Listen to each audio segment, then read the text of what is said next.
Ma sœur a amené son nouveau petit ami au repas du dimanche. En moins d'une heure, il faisait des blagues à mes dépens devant tout le monde. Ma famille a ri avec lui. Je n'ai pas dit un mot. J'ai simplement souri. Il s'est avéré que c'était la plus grosse erreur qu'il ait jamais commise. Je m'appelle Julien. J'ai 34 ans.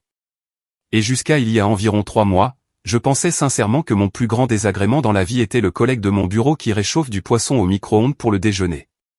Plus maintenant.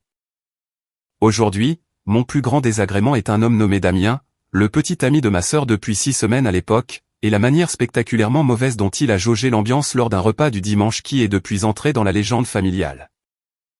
Restez avec moi, car cette histoire en vaut la peine. Un peu de contexte. Je suis l'enfant du milieu. Ma sœur aînée, Marion, a 37 ans, est mariée à un homme formidable nommé Laurent, a 2 enfants et joue le rôle de la grande sœur responsable. Ma sœur cadette, Anaïs, a 29 ans et a toujours été ce que ma mère appelle affectueusement un esprit libre et ce que j'appelle affectueusement une tornade ambulante. Anaïs est drôle et charmante, mais elle a le discernement d'un raton laveur choisissant quoi sortir d'une poubelle en matière de relations amoureuses. Nos parents, Bernard et Françoise, ont toujours eu un faible pour Anaïs. Ce que Anaïs veut, Anaïs l'obtient. Quand elle a accidenté sa première voiture, papa lui en a acheté une nouvelle. Quand elle a abandonné l'université 2 fois, ils ont payé pour la 3e tentative. Je ne suis pas amer. J'ai fait la paix avec ça il y a des années. Marion et moi sommes les personnes fiables. Anaïs est le projet. Je suis ingénieur logiciel pour une entreprise de technologie financière de taille moyenne à Lyon. Je gagne un salaire confortable. Je suis propriétaire de ma maison sans crédit et j'ai discrètement constitué un portefeuille d'investissement décent au cours de la dernière décennie. Ma famille sait que je travaille avec des ordinateurs. Ils ne savent pas vraiment ce que cela signifie. Ma mère m'a un jour demandé à Noël si je pouvais réparer son imprimante, et quand j'ai dit que j'allais y jeter un œil, elle m'a tendu un télécopieur. Je n'ai pas eu le cœur de la corriger. Les repas du dimanche chez mes parents sont une tradition de longue date. Une semaine sur 2, toute la famille se réunit, mange trop de rôti de bœuf et prétend que nous nous apprécions tous pendant 3 heures. Ce dimanche-là, le drame avait un nom, et ce nom était Damien. Anaïs parlait de Damien depuis environ 3 semaines. Selon elle, c'était l'homme le plus incroyable qu'elle ait jamais rencontré. 32 ans, entraîneur personnel dans une salle de sport de luxe du centre de Lyon, et il allait, selon ses propres termes, révolutionner l'industrie du bien-être avec une ligne de compléments alimentaires qu'il était sur le point de lancer. J'avais déjà entendu des variations de ce discours exact de la part d'Anaïs. Le petit ami qui allait retaper et revendre des appartements. Le petit ami qui allait créer un empire du podcast. Mes attentes étaient donc calibrées en conséquence, c'est-à-dire basses. Je suis arrivé vers 14 heures. Une BMW noire et brillante était garée dans l'allée, et j'ai supposé qu'elle appartenait à Damien, parce que bien sûr que c'était le cas. Je suis entré et j'ai eu mon premier aperçu de l'homme en personne. 1,88 m, le genre de torse surdéveloppé et de jambes fines qui suggérait qu'il ne manquait jamais une séance pour le haut du corps et n'avait jamais connu de séance pour les jambes de sa vie. Une coupe en dégradé, un t-shirt noir clairement une taille trop petite exprès et une montre qui était soit authentique et très chère, soit fausse et essayant désespérément de le paraître. Il tenait un shaker de protéines dans le salon de quelqu'un d'autre. Un dimanche. Anaïs nous a présenté avec un large sourire, comme si elle dévoilait une nouvelle voiture. Damien m'a toisé d'un regard que je décrirais comme un mépris poli, puis a tendu la main pour une de ces poignées de main broyeuses d'os que les hommes font quand ils essaient d'établir leur dominance dans les 3 premières secondes. Je l'ai laissé faire. J'ai simplement souri et dit que j'étais ravi de le rencontrer. La première heure s'est bien passée, pour l'essentiel. Damien a dominé la conversation comme le font souvent les personnes peu sûres d'elles, avec des histoires qui se terminaient toutes d'une manière ou d'une autre par le fait qu'il était la personne la plus intelligente, la plus forte ou la plus drôle dans la situation qu'il décrivait. Mes parents hochaient la tête comme s'ils regardaient un documentaire animalier particulièrement impressionnant. Marion a croisé mon regard de l'autre côté de la pièce et m'a lancé cette micro-expression que les sœurs s'échangent. Celle qui dit « je sais ». Je le vois aussi. Tiens bon. Le repas a été servi vers 16 heures. Nous nous sommes assis à la grande table de la salle à manger et c'est à ce moment-là que Damien a apparemment décidé que je serais le divertissement de la soirée. Ça a commencé doucement.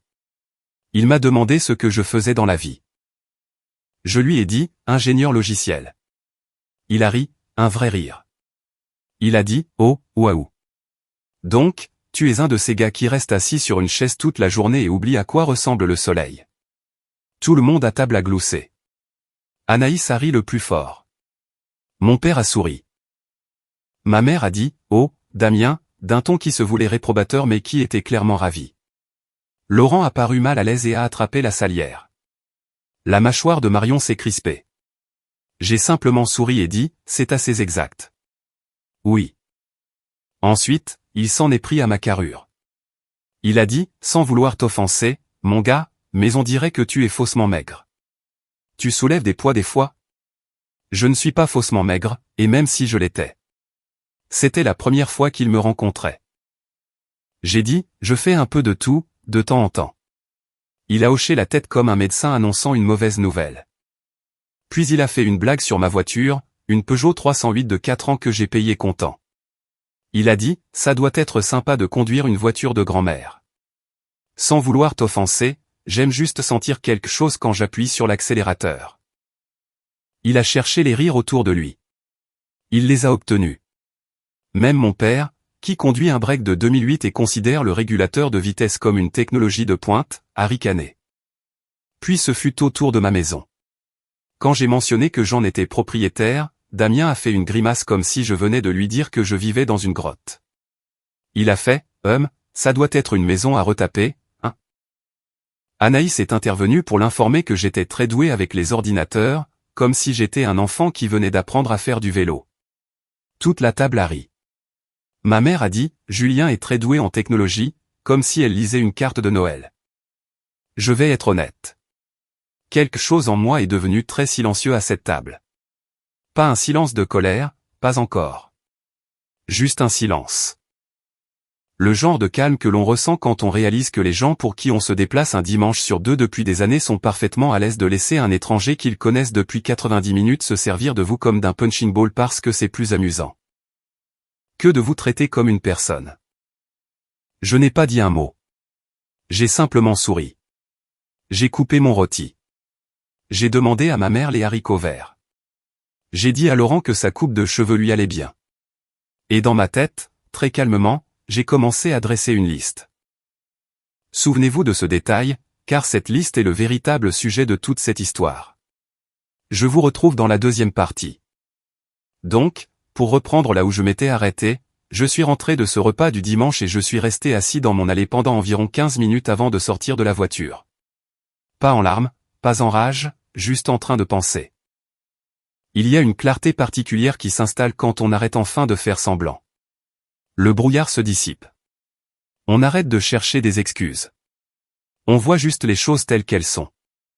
J'ai appelé Marion ce soir-là. Elle a décroché à la première sonnerie et a dit, avant même que je dise bonjour, tout ça a été tellement déplacé. Je suis vraiment désolé. J'aurais dû dire quelque chose. Je lui ai dit que ce n'était pas son rôle de me défendre. Elle a répondu non, mais c'était le rôle de papa et maman, et ils ne l'ont pas fait. Je lui ai dit que j'avais un autre plan, bien que je ne lui ai pas encore dit lequel car à ce moment-là, je n'en avais pas encore un de complètement défini. Je savais juste que je n'allais pas continuer à venir comme si de rien n'était. 2 semaines ont passé. Le dimanche suivant, j'ai dit à ma mère que j'avais un truc de travail et que je ne pouvais pas venir. Le dimanche d'après, je lui ai dit que j'étais en voyage. Le dimanche d'après, je n'ai tout simplement pas répondu à son texto. 3 dimanches de suite. Pas de Julien. Ma mère a commencé à envoyer ses messages passifs-agressifs. Citation, tu nous manques. Fin de citation. Citation, ta sœur a demandé de tes nouvelles. Fin de citation. Citation, Damien a apporté un gâteau à la noix de coco. Tu aurais adoré. Fin de citation. J'ai lu chacun d'eux et j'ai posé mon téléphone face contre table. Ce que je faisais réellement pendant ces dimanches, c'était de renouer avec une partie de ma vie que j'avais laissée de côté. J'ai appelé mon colocataire d'université, Raphaël, avec qui j'avais perdu contact depuis environ 1 an. Raphaël est un avocat d'affaires, le genre de type qui a l'air de sortir d'un catalogue de prêt-à-porter et qui se souvient de tout ce que tout le monde lui a jamais dit. Après que je lui ai décrit ce repas, il a juste secoué la tête et a dit, « Julien, tu dois commencer à te considérer comme un atout, pas comme une œuvre de charité. » Cette phrase est en quelque sorte devenue ma devise pour les mois suivants.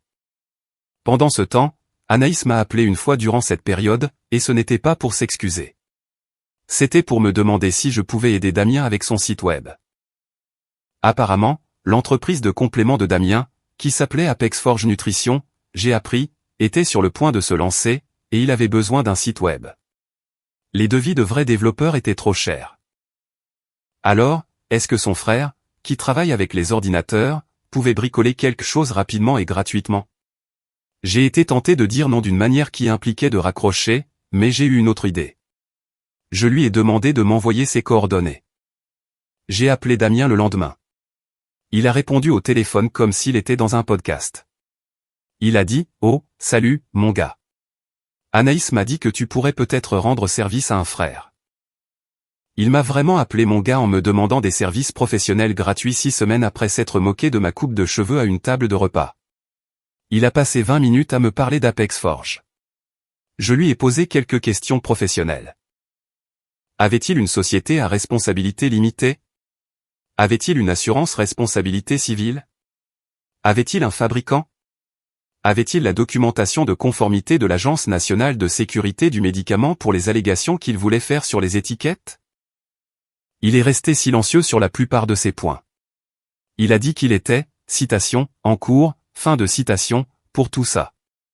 Puis il a dit, « Écoute, mon gars, j'ai juste besoin d'un site web qui déchire, un truc qui en jette. Tu peux faire ça ou pas? » Je lui ai dit que j'allais y réfléchir et que je le recontacterais. J'ai raccroché et j'ai fait quelque chose dont, avec le recul, je suis un peu fier. J'ai noté tout ce qu'il m'avait dit lors de cet appel, horodaté, et je l'ai sauvegardé dans un dossier sur mon bureau. J'ai appelé le dossier Damien. J'avais le sentiment que ce dossier allait s'étoffer. Effectivement, 2 semaines plus tard, j'ai été ramené dans l'orbite familiale. Ma mère m'a appelé en pleurant parce que Anaïs et Damien s'étaient disputés, que Anaïs était partie en trombe et s'était réfugiée chez mes parents, et est-ce que je pouvais s'il vous plaît venir parce que Anaïs avait besoin de sa famille. J'ai dit oui, principalement parce que je voulais voir ce qui se passait réellement. Anaïs était sur le canapé, les yeux bouffis, racontant à tout le monde que Damien lui avait manqué de respect en flirtant avec une autre femme à la salle de sport. Puis Damien s'est présenté chez mes parents sans y être invité.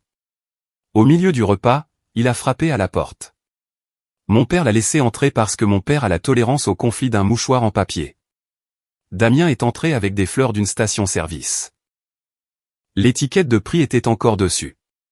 Anaïs lui a pardonné en environ 4 minutes.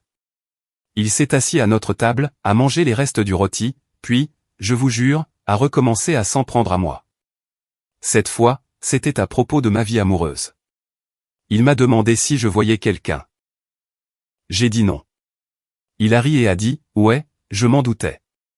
Je veux dire, tu dois te mettre en avant, mon gars.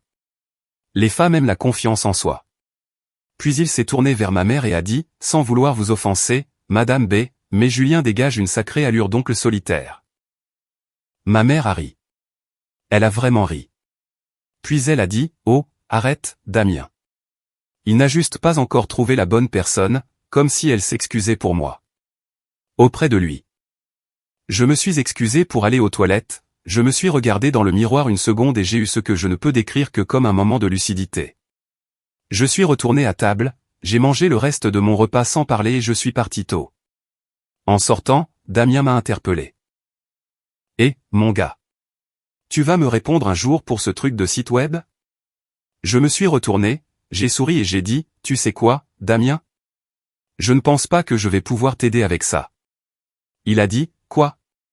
Pourquoi pas? » J'ai dit, « Tu n'as pas le budget pour moi. » Et je suis sorti.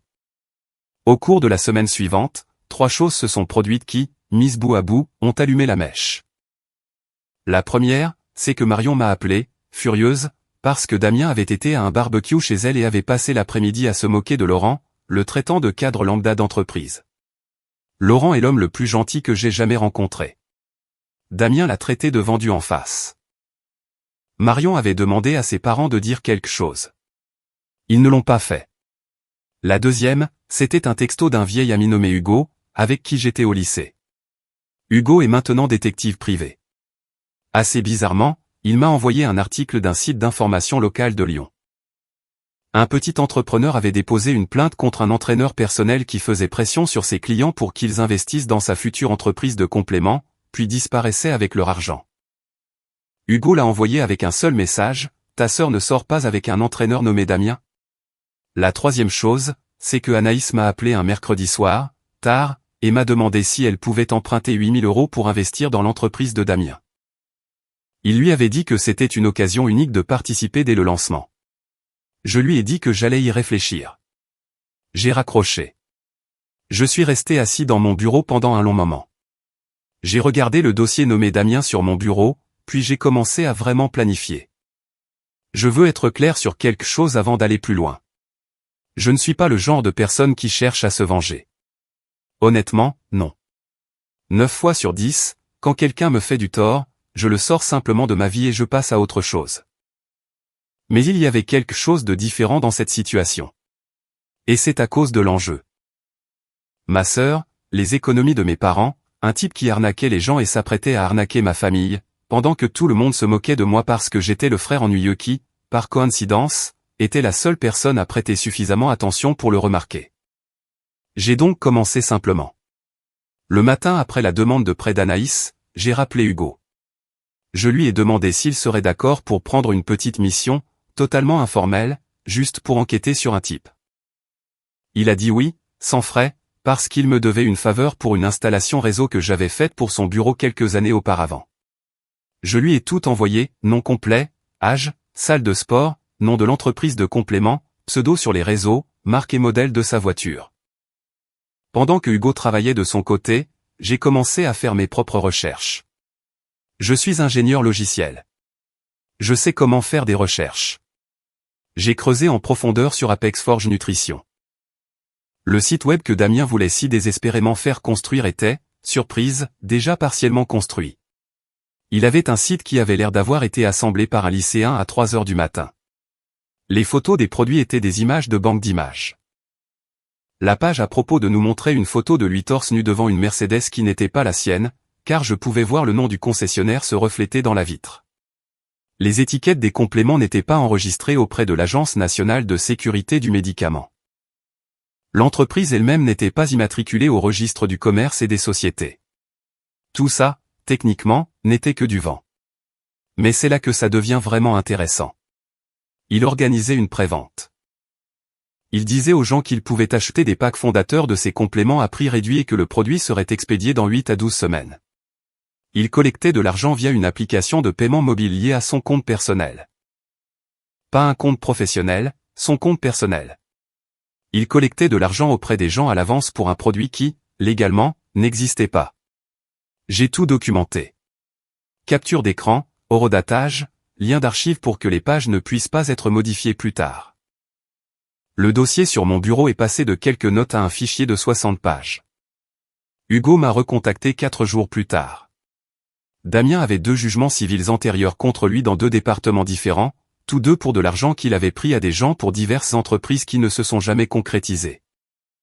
Il avait été entraîneur personnel à Marseille avant Lyon et était parti dans ce que Hugo a décrit comme un, citation, nuage, fin de citation, après un stratagème de prévente similaire impliquant des plans de repas.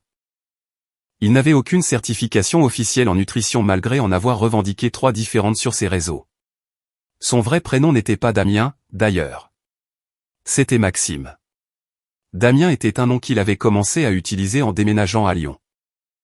L'homme était essentiellement un petit escroc qui parcourait le sud-est. Maintenant, pendant que je constituais tranquillement mon dossier sur Damien, ma vie réelle se déroulait extrêmement bien. Je pense que c'était en grande partie parce que j'avais enfin cessé de chercher l'approbation de personnes qui n'allaient pas me la donner. J'ai obtenu une promotion majeure au travail. Je proposais un projet interne depuis environ 1 an, une refonte complète de notre infrastructure de traitement des paiements, et mon patron a finalement donné son feu vert. J'ai été nommé architecte principal.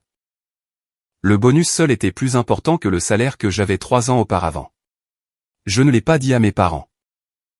Je l'ai dit à Marion et Laurent, qui m'ont emmené dans une bonne brasserie pour fêter ça, et je l'ai dit à Raphaël, qui a trinqué avec moi avec un verre de bourbon et a dit, un atout, mon gars, un atout.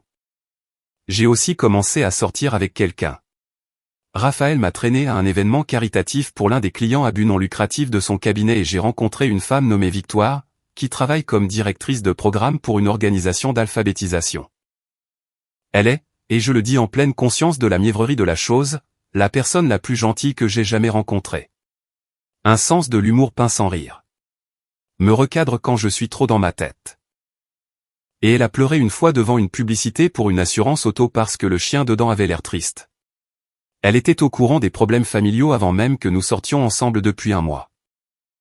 Et sa réponse exacte a été, j'ai une opinion, mais je veux que tu me la demandes avant que je te la donne. Ça, mes amis, c'est une série de signaux positifs. Je m'entraînais aussi plus sérieusement, en partie par dépit, mais surtout parce que j'avais le temps et l'espace mental. 3 mois après ce repas du dimanche initial, j'étais dans la meilleure forme de ma vie d'adulte. Mais voilà, je me sentais bien non pas à cause des muscles, de la promotion ou même de Victoire. Je me sentais bien parce que j'avais cessé de laisser ma famille me définir. Anaïs n'arrêtait pas d'appeler. Les premiers messages vocaux étaient des tentatives de culpabilisation. Les suivants étaient spécifiques, citation, alors, pour ce préfin de citation. Les derniers étaient colériques. Je n'ai pas décroché. Je n'étais pas encore prêt.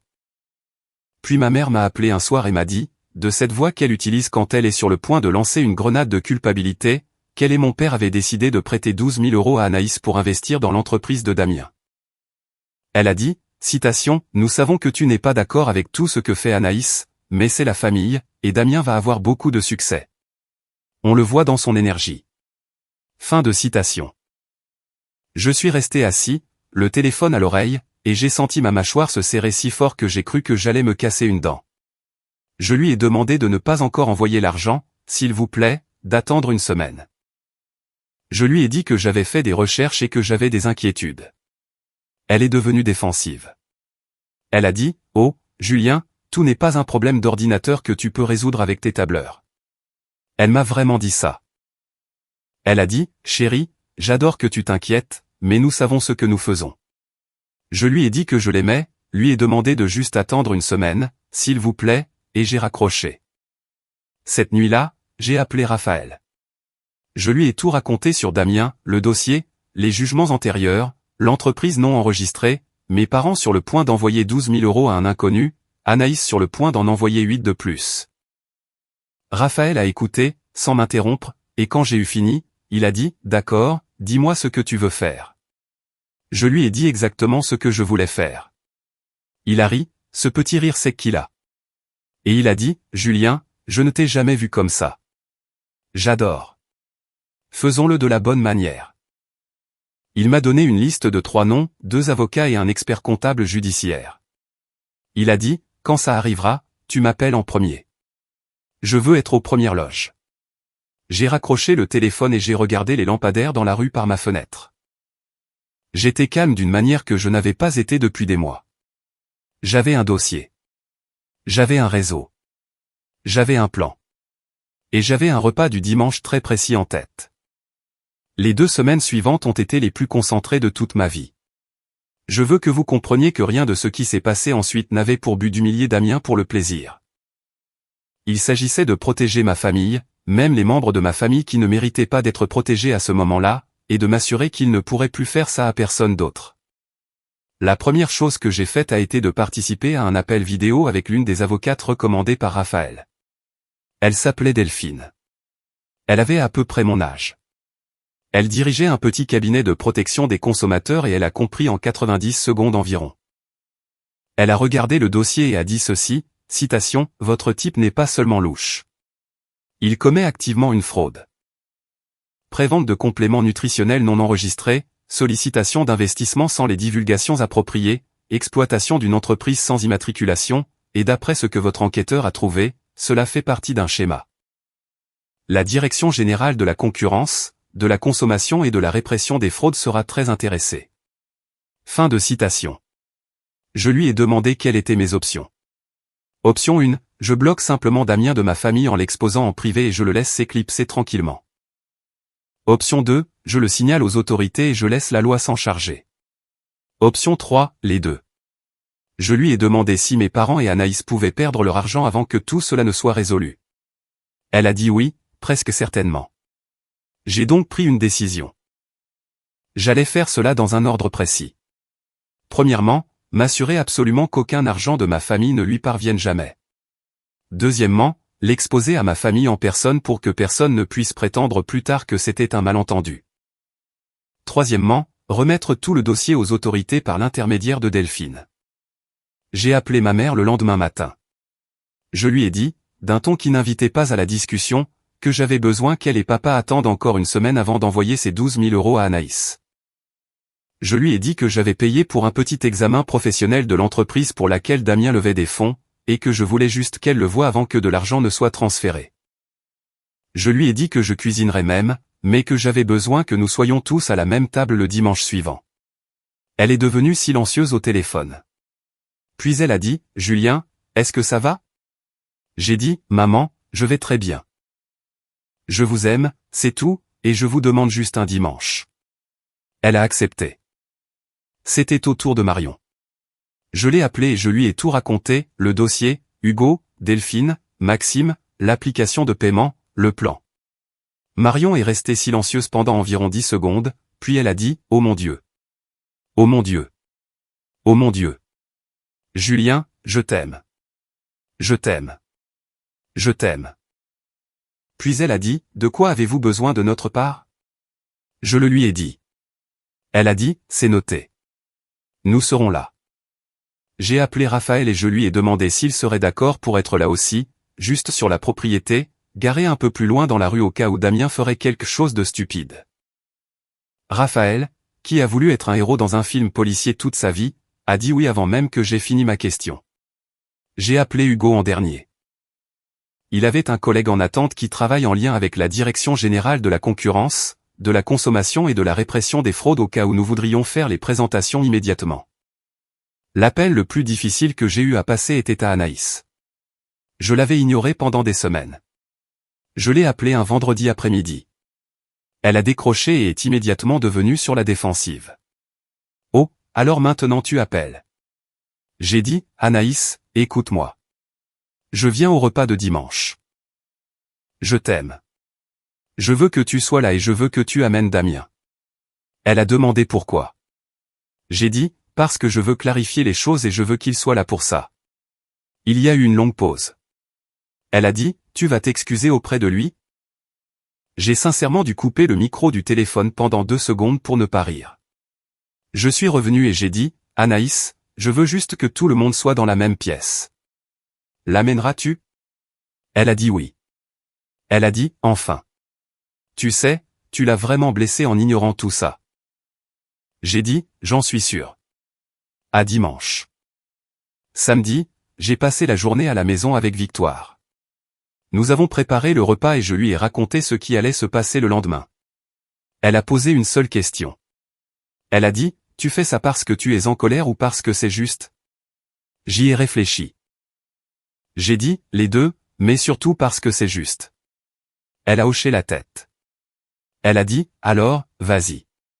Puis elle a ajouté, mais envoie-moi un texto quand ce sera fini, parce que je vais être sur des charbons ardents. Dimanche matin, je me suis levé tôt, je suis allé à la salle de sport, je suis revenu, je me suis habillé d'un jean et d'une chemise. Rien d'extraordinaire. J'ai imprimé 3 copies d'une version résumée et expurgée du dossier, le genre qu'une personne normale pourrait lire en 15 minutes. J'ai laissé la version complète avec tous les documents sources sur une clé USB dans ma poche. J'ai mis les copies imprimées dans une chemise en carton. J'ai mis la chemise dans un porte-documents en cuir que j'avais acheté spécialement pour l'occasion. Je suis arrivé à 14 heures précises. Quand je me suis garé, la BMW de Damien était déjà là. Le monospace de Marion était là. Le break de mon père était là. Je me suis garé, je suis resté assis dans ma voiture pendant 10 secondes et, je ne vais pas vous mentir, je me suis senti nerveux. Pas effrayé, mais de la manière dont on se sent avant une présentation importante au travail. J'ai envoyé un texto à Raphaël, je suis là. Il a répondu, au coin de la rue, à 2 maisons. Va le chercher. Je me suis dirigé vers la porte. Je suis entré. L'odeur du rôti de bœuf m'a frappé au visage comme un vieil ami. Et pendant une brève seconde, j'ai presque eu pitié de ce qui allait se passer dans la salle à manger de la maison où j'ai grandi. Presque. Je suis entré dans le salon.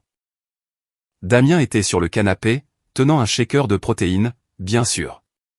Il a levé les yeux vers moi, a fait ce petit hochement de menton que les types comme lui font, et a dit, « Tiens, regardez qui a décidé de se montrer. » Il a souri à la pièce, cherchant les rires. Il n'en a eu aucun cette fois, parce que Marion attendait que j'entre et elle s'est levée à la seconde où je l'ai fait. Et Laurent s'est levé juste après elle.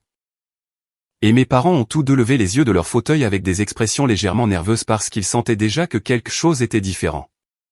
J'ai dit, « Salut tout le monde, désolé d'avoir été distant. Je pense que nous avons beaucoup de choses à nous dire aujourd'hui. » J'ai levé le porte-document en cuir et j'ai souri. Damien y a jeté un coup d'œil. Il a dit, « Oh, qu'est-ce que c'est, mon gars? Tu m'amènes un contrat pour ce site web? » Enfin. Il a cherché un rire, n'en a eu aucun. J'ai dit, « Non, Damien, ce n'est pas un site web. » Maman a dit, « Julien, que se passe-t-il? » J'ai dit, « Maman, pouvons-nous simplement nous asseoir à table?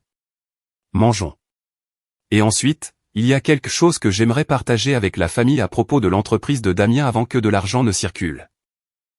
La pièce est devenue très silencieuse. Le sourire de Damien n'a pas tout à fait quitté son visage, mais il s'est un peu crispé. Il s'est levé lentement comme s'il essayait de jauger ce dans quoi il s'engageait. J'ai fait un geste vers la salle à manger et j'ai dit, « Après vous. » Nous nous sommes assis à cette grande table de salle à manger, et l'énergie dans la pièce n'était en rien comparable à ce qu'elle avait jamais été. Mon père a servi le rôti dans un silence absolu. Maman n'arrêtait pas de me regarder, puis de regarder Damien, puis de nouveau moi. Anaïs avait les bras croisés et était déjà pré-irritée, comme elle l'est quand elle sent qu'elle est sur le point de perdre l'attention. Marion était assise en face de moi, calme comme un lac. Laurent était assis à côté d'elle avec le plus léger sourire possible. Damien était assis au bout de la table où il avait pris l'habitude de s'asseoir comme s'il était chez lui. J'ai laissé tout le monde prendre quelques bouchées. Puis j'ai posé ma fourchette. J'ai dit, « Je veux commencer par m'excuser d'avoir été distant ces derniers mois. » Maman s'est immédiatement adoucie. Elle a dit, « Oh, chérie, ce n'est pas grave. Nous sommes juste heureux que tu sois là. » J'ai dit, « J'apprécie. » La raison pour laquelle j'ai demandé à tout le monde d'être ici aujourd'hui est que j'aime cette famille et qu'il y a quelque chose que je pense que nous devons examiner ensemble avant que quelque chose d'irréversible ne se produise. Puis j'ai ouvert le porte-document. Damien a dit, « C'est quoi ça, mon gars? » J'ai dit, « Damien, je vais te demander de ne plus m'appeler mon gars pendant la prochaine heure. Après ça, tu pourras faire ce que tu veux. » Il a ri, d'un rire nerveux. Il a dit, « D'accord, bien sûr. Comme tu veux, chef. » J'ai sorti le premier dossier et je l'ai glissé sur la table vers ma mère, le deuxième vers Marion. J'ai gardé le troisième devant moi. J'ai dit, « Maman, Anaïs, Damien, je veux que tout le monde regarde la première page. » La première page était un résumé d'un paragraphe en langage simple. Il disait en substance que Damien, dont le nom légal était Maxime, n'avait aucune entreprise enregistrée sous le nom d'Apex Forge Nutrition, qu'il collectait des précommandes et des investissements via des applications de paiement personnel sans divulgation ni comptabilité appropriée. Qu'il faisait des allégations de santé réglementées par l'Agence nationale de sécurité du médicament sur des produits non enregistrés, et qu'il avait 2 jugements civils antérieurs dans 2 départements pour des stratagèmes similaires. Les yeux de ma mère ont parcouru ce paragraphe. Puis ils l'ont parcouru à nouveau. Elle a levé les yeux vers Damien et son visage a fait une chose que je n'avais jamais vue auparavant. Il est devenu parfaitement vide.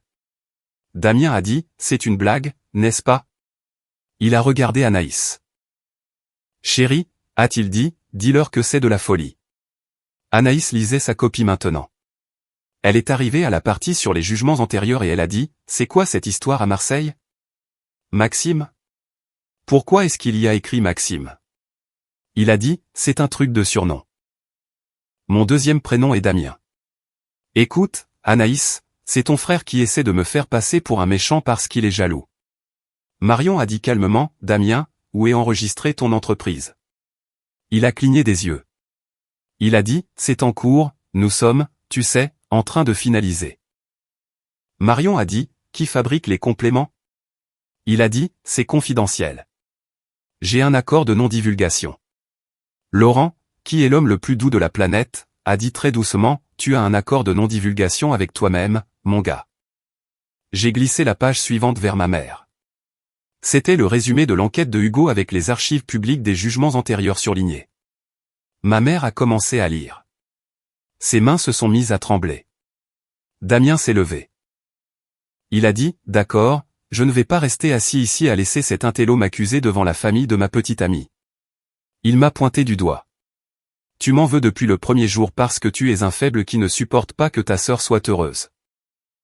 Il a regardé autour de la table pour du soutien. Aucun n'est venu. Je l'ai laissé debout. J'ai dit, Damien, assieds-toi s'il te plaît.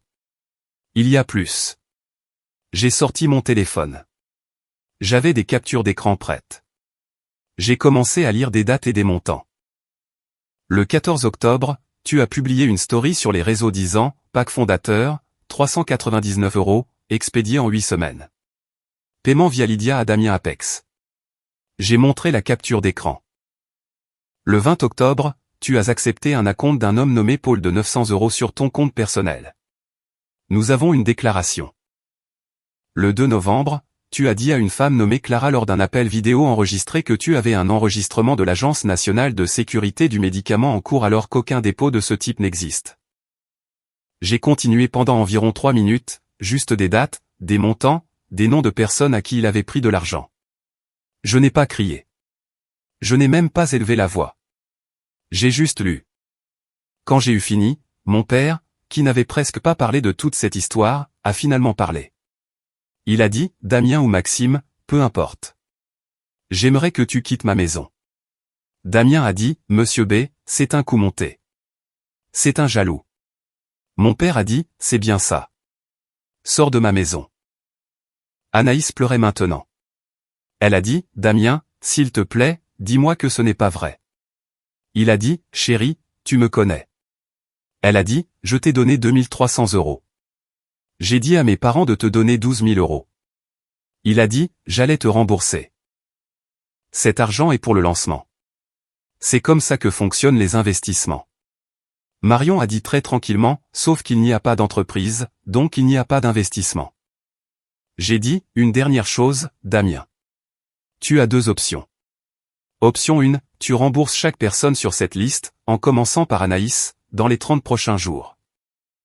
Option 2, mon avocate remet tout ce qui se trouve dans ce dossier, plus quelque chose qui n'y sont pas, à la Direction générale de la concurrence, de la consommation et de la répression des fraudes mardi matin. La réunion est déjà inscrite au calendrier.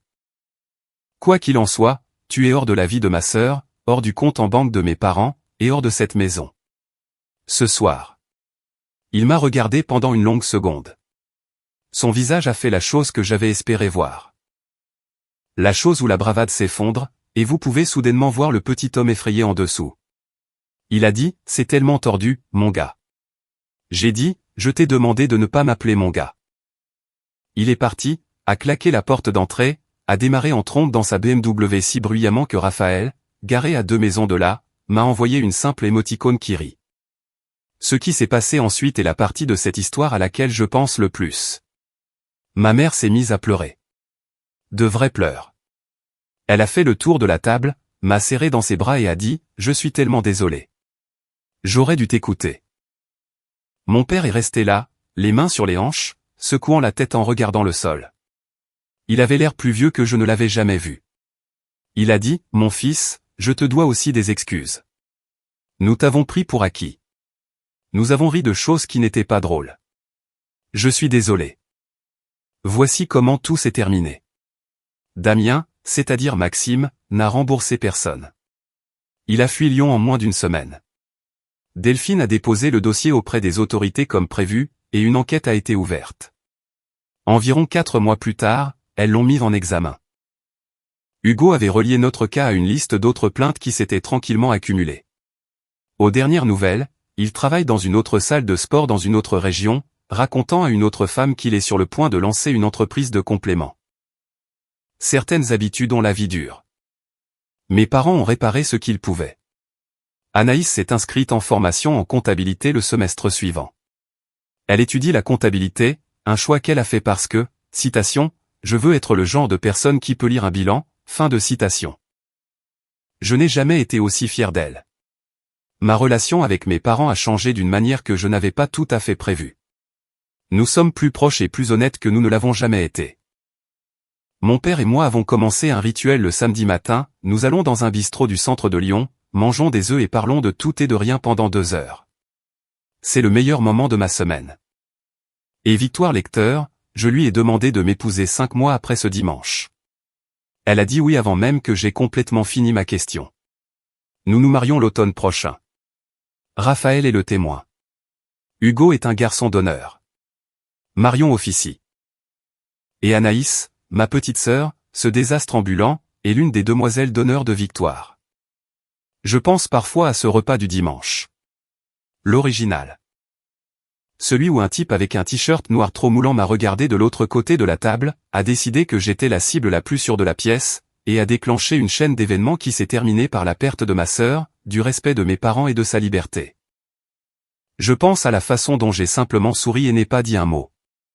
Voici la chose que je veux vous laisser. Le silence n'est pas toujours une faiblesse. Parfois, le silence, c'est juste un homme qui prend des notes. Je suis Julien. Commentaire, je repense souvent à ces instants où l'on choisit le calme pour mieux se respecter soi-même. Préserver son estime de soi reste essentiel même quand l'entourage ne le fait pas. Poser des limites claires dans ses relations familiales est un acte important de respect envers soi. La vraie gentillesse commence toujours par être bienveillant avec soi-même. Assumer sa responsabilité envers les siens demande parfois du courage et de la patience. La guérison des liens abîmés passe par l'honnêteté et le temps nécessaire. Choisir sa propre paix intérieure est une décision puissante et libératrice. Chacun de nous mérite d'être traité avec dignité et considération. Je vous invite à réfléchir à la façon dont vous protégez votre bien-être au quotidien. Merci d'avoir partagé ce moment avec moi et de continuer à avancer avec bienveillance. Si vous avez aimé, n'oubliez pas de laisser un commentaire et de soutenir la chaîne en vous abonnant. À bientôt pour les prochaines stories.